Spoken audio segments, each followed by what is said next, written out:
Kwa kweli siku ya Jumatano nilikuja kwa ajili ya maombezi, mtu wa Mungu alivyotamka kama kutakuwa na maombezi. Mimi kwa kweli kwenye mkono wangu wa kushoto hapa kwenye bega hapa kulikuwa kuna kitu kinacheza, kulikuwa kitu kinatembea tembea. Ni muda mrefu sasa, mara kinaachia mara kinakuja, ila wakati baba anatamka kwamba hivi kutakuwa na maombezi, kile kitu kilikuwa kinatembea.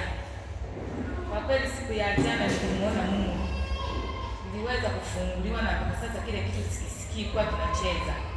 Namshukuru Mungu. Sasa ulikuwa unajua ni kitu gani hicho kilichokuwa kinacheza? Nilikuwa sijui kama ni kitu gani kilikuwa kinacheza. Mimi nilikuwa na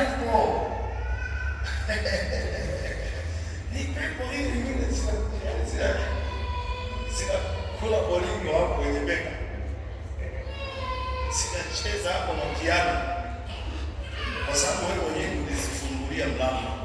Na unajua ulifungua mlango wakati unaona maisha yamekuwa magumu. Unajua mawazo mabaya.